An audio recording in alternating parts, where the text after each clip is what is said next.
Hai, dokumenter lagi. Saat ini habis hujan, enak sepertinya untuk berbagi. Tapi saya dapat tugas lagi dari Idam terutama yang pada ujungnya nanti ternyata membuka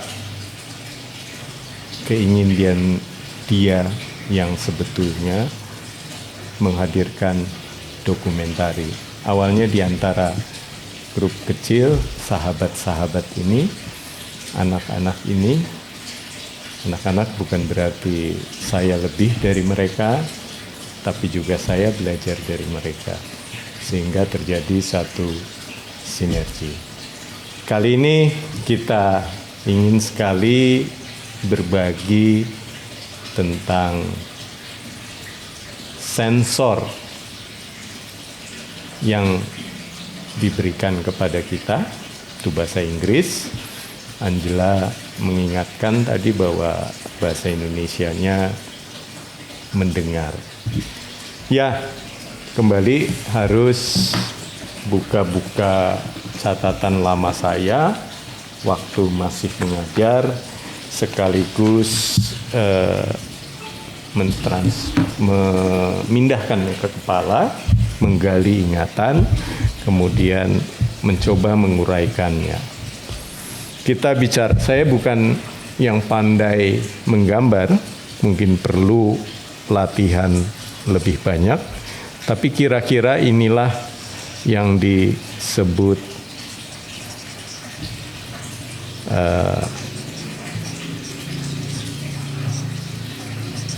telinga. Bahasa Indonesia saja ya. Kadang-kadang orang menyebutnya kuping.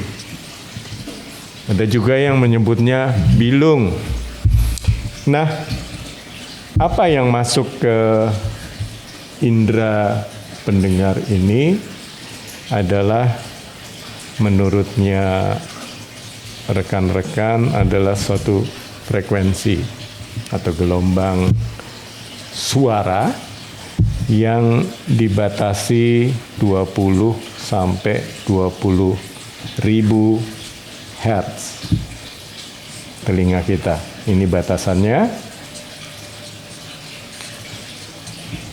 Bayangkan kalau ini adalah kearifan Sang Pencipta, kita dibatasi antara 20 sampai 20 kilohertz. Afin tadi bertanya waktu kita bicara tentang ini, emangnya bagaimana Pak? Kalau kita lebihnya itu di teknologi sound system paling sedikit nih, untuk menghasilkan suara lebih keren, lebih jernih. Tapi kalau lebihnya keterlaluan, kita tidak bisa berkomunikasi. Gelombang radionya masuk, katanya semut sedang berkomunikasi masuk, kemudian mungkin gambarannya, tapi nggak tahu ini harus diukur, rumput yang bergoyang pun masuk. Nah, itu lucunya orang sering bilang, tanya saja sama rumput yang bergoyang, ya kira-kira pandai sekali yang menyampaikan itu bahwa maksudnya nggak bakal terdengar. Nah, kembali batasan ini adalah kearifan Sang Pencipta. Kita tidak boleh melebihi batas-batas yang ada. Lalu kita lihat di sini ada suara air terdengar sekali. Dalam bahasa Indonesia ada kata dengar.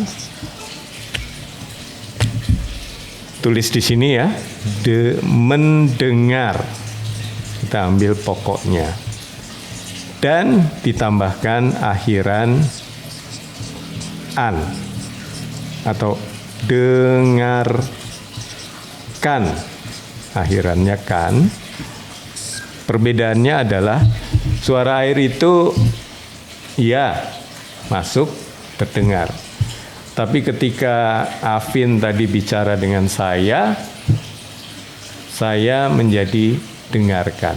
Akhiran ini itu sebetulnya menunjukkan bahwa saat ini konsentrasi prosesor saya difokuskan kepada apa yang dia sampaikan melalui kata-katanya. Dengarkan. Ada nggak seperti ini di bahasa lain? Mereka diskusi dengan Angela. Bahasa Inggrisnya apa sih? Dari dasar kata to listen. Ya. Angela nih tukang koreksi karena dia mengajar bahasa Inggris. Sekarang ada keanehan nggak di sini? Beberapa waktu yang lalu ketika kita membahas tentang visual, sensor mata, ada kreatif dan satu lagi reaktif terhadap stimulus. Nah, di sini juga ada satu keanehan.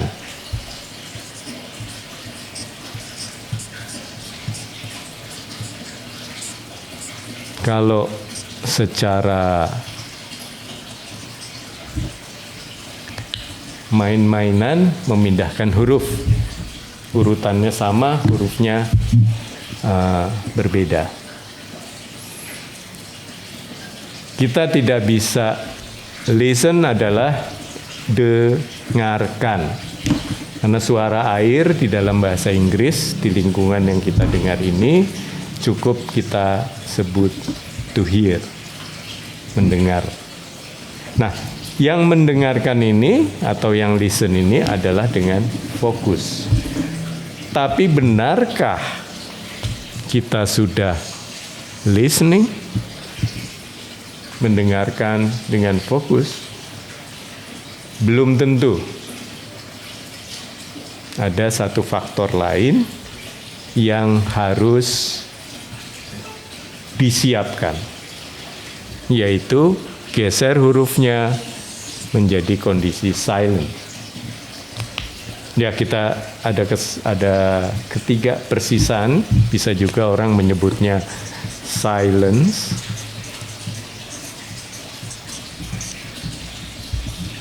Tapi kira-kira maknanya di situ bahwa kita tidak bisa mendengarkan kalau monkey brain kita belum dibuat ada space pada episode yang lalu, silence, atau ruangan di mana kita ingin mendengarkan belum tenang. Tiba-tiba Idam bercerita, ingatan saya terlempar dalam kurun, mungkin saya lupa, mesti tanya lagi, satu windu yang lalu ketika dia masih di kelas, suasana begitu berisik atau ramai. Dengan tenangnya guru saya duduk, katanya, dibiarkan saja, tidak pakai marah, tidak pakai gebrak meja misalnya atau niup peluit, santai ditunggu. Dilihat santai, tidak ada apa-apa, dibiarkan sampai semua tiba-tiba tenang sendiri. Begitu tenang, tiba-tiba yang keluar adalah pelajaran ini di kelas.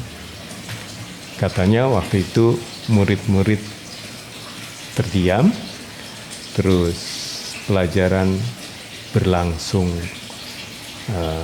dengan mudah penyampaiannya, karena mungkin mereka terpesona dengan ini, bahwa ada kearifan-kearifan tertentu di dalam bahasa, keindahan tertentu seperti ini yang dia ingat bertahun-tahun.